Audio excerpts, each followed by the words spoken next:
they finished. And I thought all three phases kicked in and made plays when we needed to play. It was good to see that for us to play good complementary football. He did a nice job today.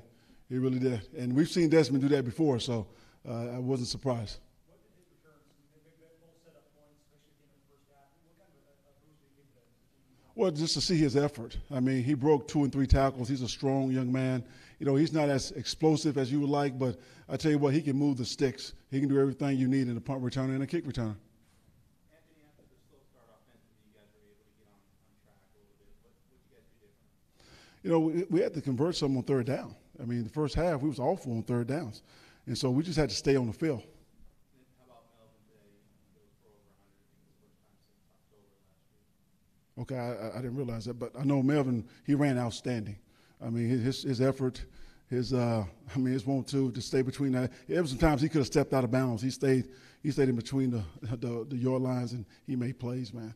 How much juice do that give the rest of the offense when he's out there running? I think when you see a young man make an effort the way he made today, I think it gives the whole sideline juice. He inspired me standing on the sidelines watching him run. On the flip side, the Niners came into the game, I think second or third in the league in rushing offense, and you kind of shut them down a little bit. Well, that was one of the things we focused on all week was, you know, that front seven they had was salty, very salty in stopping the run, and we put 5.4 on them today. You know, they had the number 2 rush attack in the league. We held them under 4 yards a carry. So those are 2 areas that we had to stop in this game, and we did. Anthony, Caleb missed 2 extra points, missed the 54 yardage, obviously, but he has struggled through 4 weeks this year. Can you potentially make a move there? Well, I can't say that. I mean, we got to wait. It's the whole operation. It's not just the kicker sometimes. You know, there's a snapper, there's a holder, it's a whole operation. And so we'll take a look at that. And if we can't make it better, then, you know, we'll have to do something. But right now I can't say that. Is it fair to say you're a little disappointed with what you've been getting? I'm disappointed. Absolutely. No doubt. He played a pretty clean game today. I think it was only 5 penalties. None of them really big impact type of penalties. Good effort on him. He's playing smart football. Well, that's been an emphasis on this football team is to play smart football. I think right now, before this game, was number 3 in the league in least amount of penalties. Our goal is to be number 1. So, that's been an emphasis by our coaches, and our players are executing it. Was this a typical Derwin game today? I mean, I thought he made some plays. I thought he looked pretty good. So, I hope so.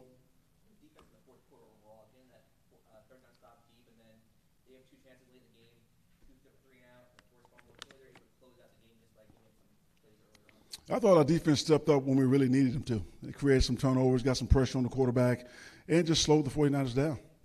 I mean, that offense is pretty explosive. They have some players at wide receiver. They got one of the best backs in the league, 2 of the better backs in the league. And I knew that Casey would come in and move the sticks because, you know, I watched him last year, and this young man make plays with his legs, and they'll run more quarterback-driven runs with him, and that's hard for a defense to focus on all that. So it was a great effort by them, but I was proud of where our team stepped up and executed. You know, I saw one.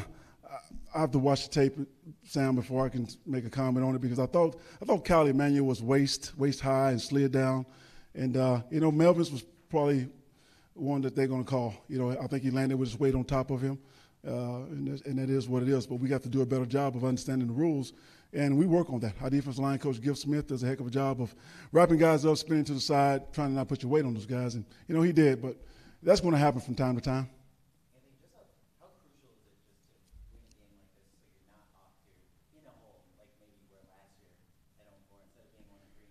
Well, it's big. It's not a sigh of relief because we have so much work to do.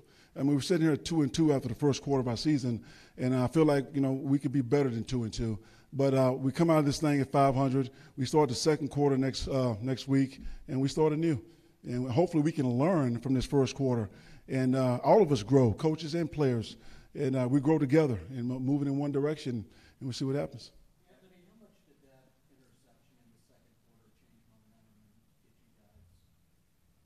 Well, anytime you can get a turnover, it's going to change momentum. And, you know, it did a lot for our sidelines and did a lot for our team. We needed that turnover. Yeah, he's going to be okay. Yeah. You know, Russell had to grow in that happened, I think it was played right before the half. And he wasn't able to come back, so not sure where he's at.